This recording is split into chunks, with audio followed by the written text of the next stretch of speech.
Os Outros, de 2001, dirigido por Alejandro Amenábar, é um thriller psicológico que mistura elementos de terror gótico com temas filosóficos sobre a morte, fé, realidade e a consciência.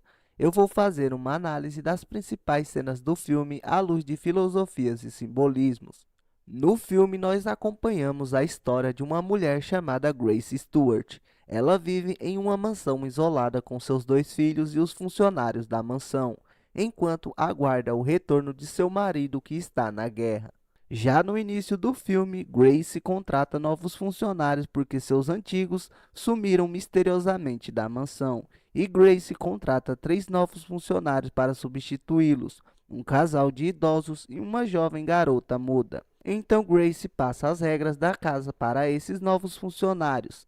Entre essas regras estão manter as cortinas sempre fechadas e fechar as portas sempre depois de abri-las, nunca deixá-las abertas. A partir desse momento, coisas estranhas começam a acontecer e Grace começa a suspeitar que há outras pessoas dentro da casa ou até mesmo espíritos depois de achar um livro antigo com fotos de pessoas mortas.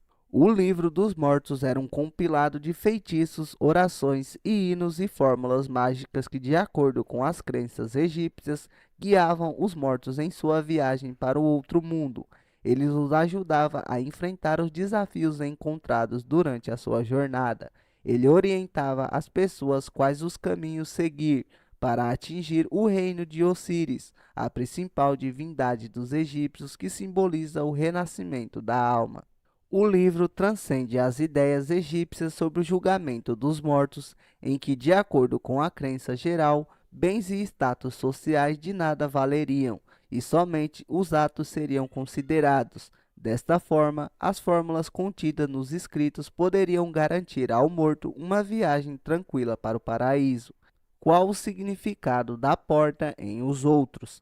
A porta é um símbolo de passagem entre dois campos diferentes, o conhecido e o desconhecido, a luz e as trevas. A porta se abre sobre um mistério, mas ela não indica apenas uma passagem, mas convida a atravessá-la. É um convite rumo ao além. Segundo a antiga concepção oriental, o céu e o inferno possuem portões. Nas pirâmides encontra-se frequentemente a denominação portão de Nut para a passagem da antecâmara dos mortos. Já a porta da câmara funerária é chamada de portão celeste.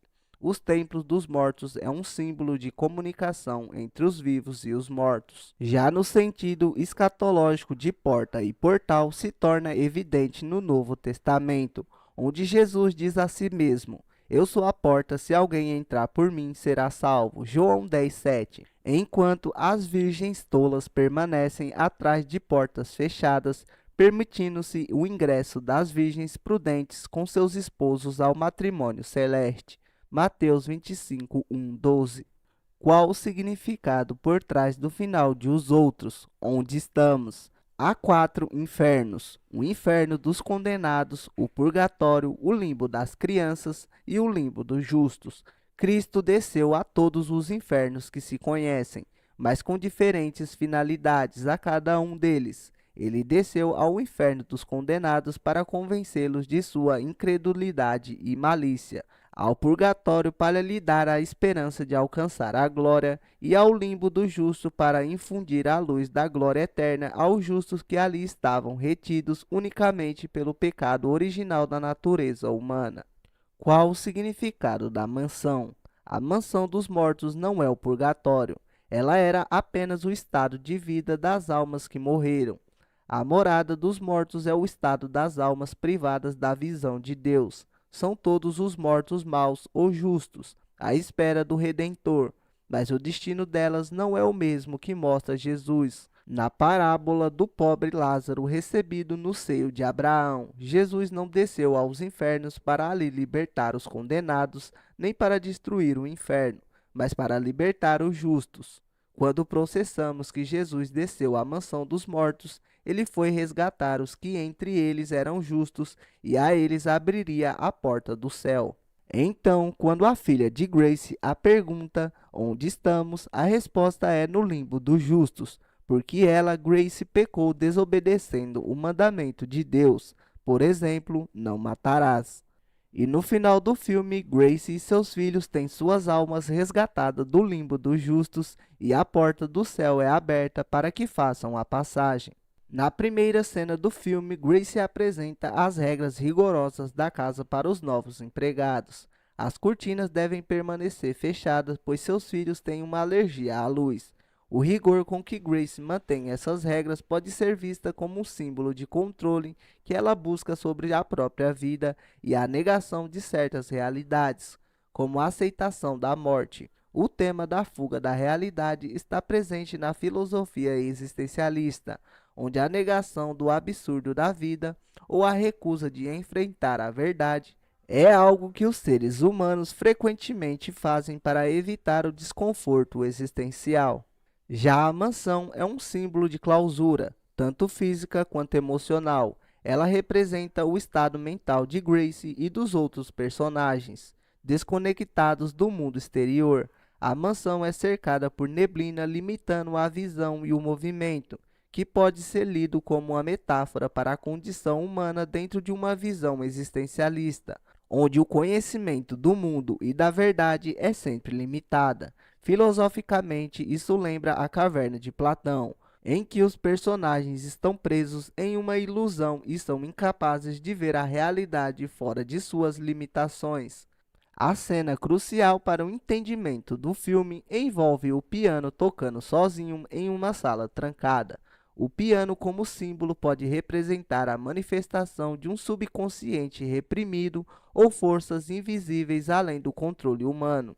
De uma perspectiva filosófica, esse evento pode estar relacionado às ideias de Freud sobre o inconsciente, onde as forças ocultas que governam o comportamento e a psique humana começam a se revelar de maneira inexplicável. E também pode ser vista como uma metáfora para o eterno retorno de Nietzsche, em que as ações repetitivas e os padrões de vida retornam sem que os personagens tenham consciência disso. As visões das outras pessoas na casa, os verdadeiros vivos, são uma inversão da típica narrativa de casas assombradas. Aqui, os mortos estão em negação sobre seu estado.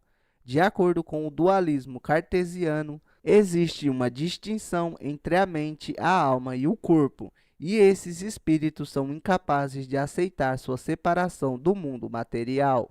Eles não percebem sua própria condição. Assim como na alegoria de Platão, as pessoas não percebem as sombras que projetam na parede.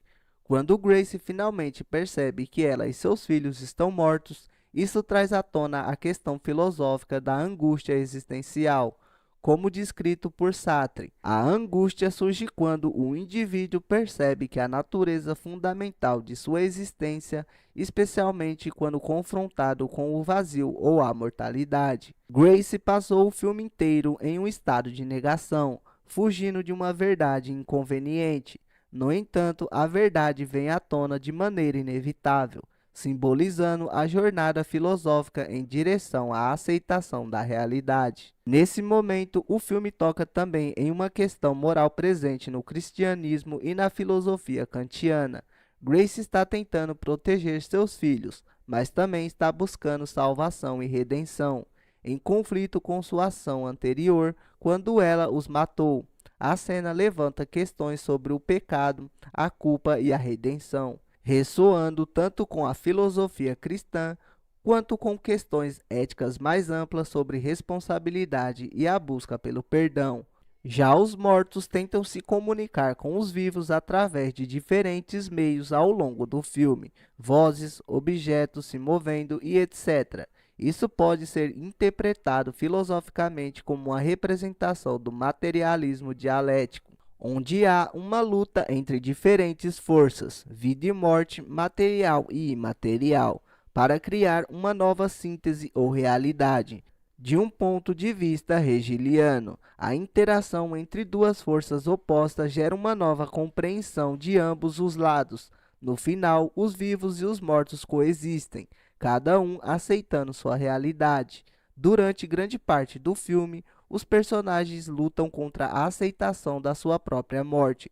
O filósofo existencialista Martin Heidegger argumenta que a negação da morte nos impede de viver de forma autêntica, e só ao reconhecer nossa mortalidade podemos realmente entender nossa existência. O filme reflete sobre essa ideia.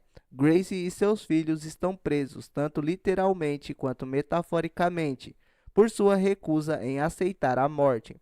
A libertação só ocorre quando a verdade é finalmente reconhecida.